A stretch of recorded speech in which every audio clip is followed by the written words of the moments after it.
What could the education system do to better help you succeed? Let's take a look at how we have different learning styles that are not supported by the education system we have in place today. According to Callie Malovic in her article, 4 Types of Learning Styles, How to Accommodate a Diverse Group of Students, there are 4 different learning styles. Visual, which learn by sight; auditory, who learn by hearing; kinesthetic, who learn by doing; and reading and writing learners, who learn by reading and writing. And Bay Atlantic University supports this. In their article, 8 Types of Learning Styles in the Definitive Guide, this article states there are 4 main learning styles, plus there's also logical analytical learners, social and linguistic learners, solitary learners, and nature learners. We all can have multiple things that influence learning styles, but they all fall into these main categories. How does the education system support these? They don't. Children rarely are allowed to be children. There is a standardized curriculum that doesn't allow creativity to flourish. Questioning beyond this curriculum is often reprimanded, while memorization, repetition, and regurgitation are praised. This is a direct cause from the education system being outdated. Paul Boyce wrote in his article, "Schools are outdated, it's time for reform. The current public education system has been in place for 150 years. Boyce shares that 20 to 30 students are stuffed in a classroom with one teacher. They teach the same standardized curriculum that has been updated to what we learn, but we're still taught the same exact way. And to save U.S. industry, we must let go of the outdated education model. It's shared that most of Gen Z has never stepped foot in a factory or anything of that nature.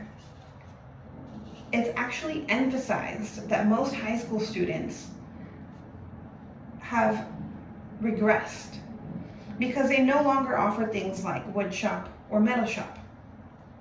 Most high schools don't teach real skilled based classes anymore.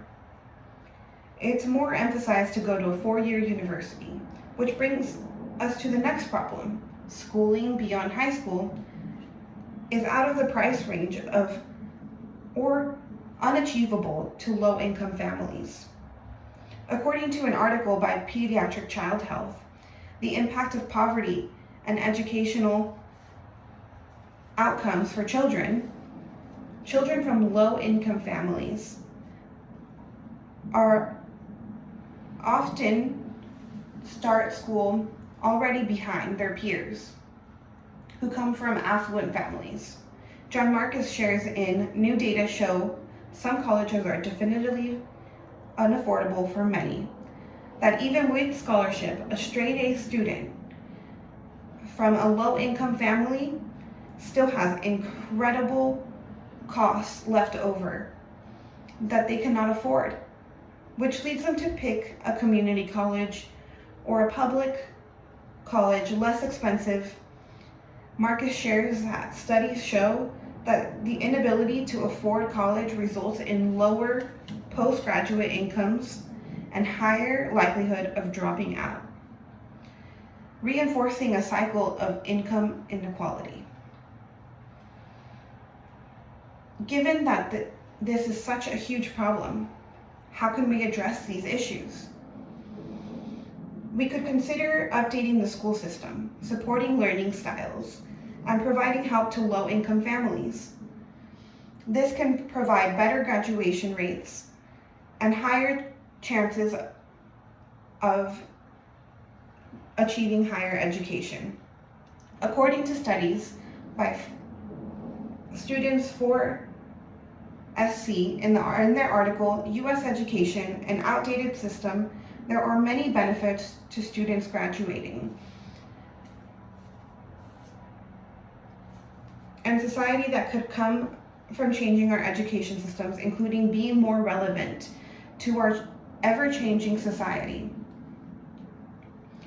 Winterode and Lubin share in tuition-free college is critical for our economy, that free education could create more job opportunities and create more skill training to nearly 8 million unskilled workers. So what would it look like if we implemented this solution? Imagine a world with not only higher education rates, but a free education to learn any skill and bring a rise to our economy. We would bring more opportunities and better relationships with our teachers and schools. Teachers would be less stressed and better equipped to accommodate learning styles. We would also no longer have to hire from outside countries, bringing our employment rates to its all-time lowest. If we don't act, we may continue to see unemployment rise, graduation rates drop, and the next generation inability to take over our difficult jobs of the last generation. It's obvious how the world could be a better place if we updated our education system. You might be wondering, how can you help this cause? Let's start by petitioning for change. This is the kind of problem that must be called out by the mass of our population to see change. Help this cause for the future generations, but also so that we as students can seek our education without stressing how we will be able to pay for our education and for the bills that come with being an adult. Let's not let our education reach 200 years without change and leave our future generations unequipped to take over our jobs. Thank you.